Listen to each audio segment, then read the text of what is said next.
For the Seahawks, and an opportunity again to dream about championships. I am very, very proud to introduce Pete Carroll as the Seahawks Executive Vice President and new head coach. And I'm supposed to give him that helmet. You're going to bring the helmet to me and I'm going to give it back to you. You got it.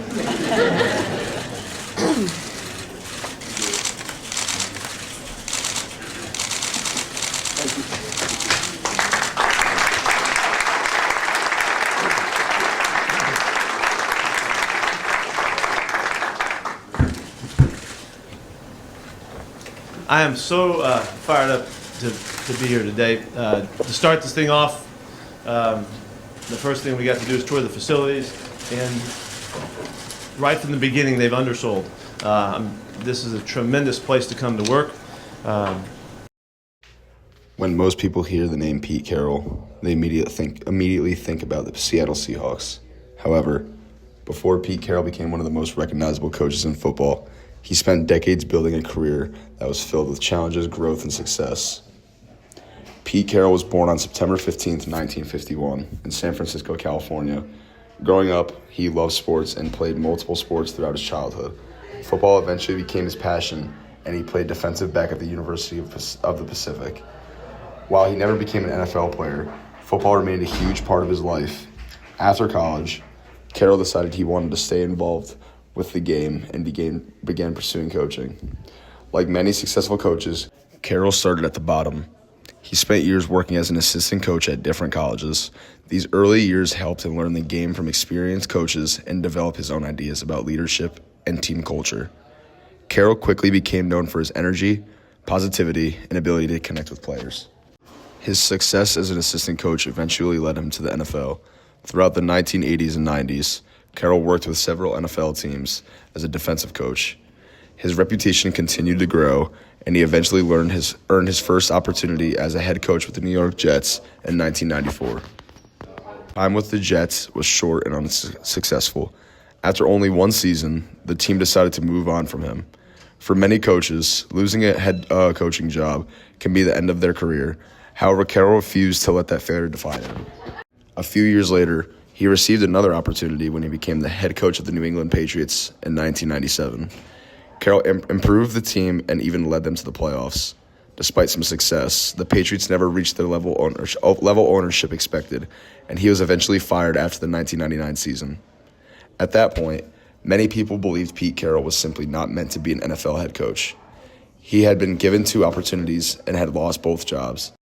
Play clock at 5.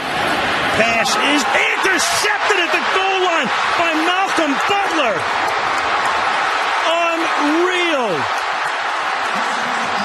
Malcolm Butler, who almost made... Oh, no!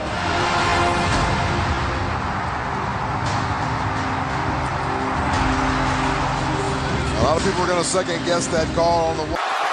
That wound up in Purse's arms. There are flags on the field for a celebration. Amazing. Critics questioned whether he could ever become a successful head coach. Instead of giving up, Carroll used those experiences as motivation. He learned from his mistakes and looked for a new opportunity to prove himself.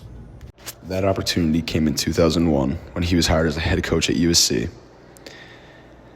This decision completely changed the direction of his career.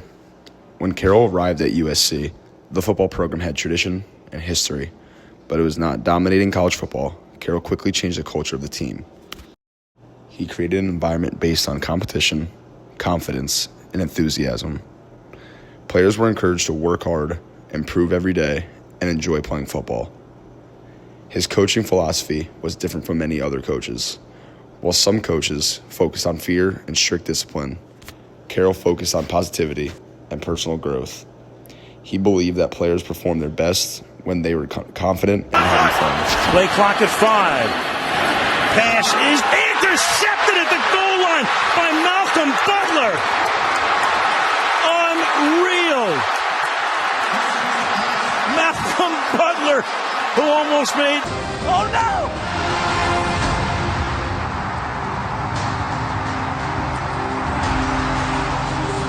of people are going to second guess that call on the That wound up in Purse's arms. There are flags on the field for a celebration. Amazing. This approach helped him build strong relationships with players and create a winning culture. After 9 seasons at USC, another NFL opportunity came along. In 2010, the Seattle Seahawks hired Pete Carroll as their head coach. Once again, people questioned whether he could succeed in the NFL. However, Carroll believed he was a better coach than he had been during his previous NFL stops. When he arrived in Seattle, he immediately started building the team in his way. He emphasized competition and worked hard. He worked hard to find talented players who fit his system. Carroll and the Seahawks front office drafted players that other teams overlooked and turned them into stars. One of his greatest accomplishments was helping build the famous Legion of Boom defense. Players like Richard Sherman, Earl Thomas, Cam Chancellor, and Bobby Wagner became some of the most feared defenders in football. Their aggressive style and confidence reflected Carroll's coaching philosophy. At the same time, Seattle found a young quarterback named Russell Wilson. Many NFL teams passed on Wilson because of his height, but Carroll believed in him. Wilson quickly developed into one of the league's best quarterbacks and became the leader of the Seattle Seahawks. By 2012, the Seattle had become one of the best teams in the NFL. The Seahawks were known for their dominant defense, physical style of play, and ability to win big games. Carroll had once again transformed the team and built a winning culture. By the time the Seahawks reached the Super Bowl following the 2013 season, Pete Carroll had already built one of the most impressive coaching careers in football. He had transformed USC into a college football powerhouse, rebuilt his reputation after early NFL failures. Carroll had developed countless star players and turned Seattle into a championship contender. The 2013 season became the greatest season of Carroll's NFL career. Up to that point, the Seahawks finished with the best record in the NFC and entered the playoffs as one of the favorites to win the Super Bowl. Their defense considered the best in football and one of the best in the modern era. Long before one famous play would become attached to his name, Pete Carroll had already established himself as one of the most successful and influential coaches in football history.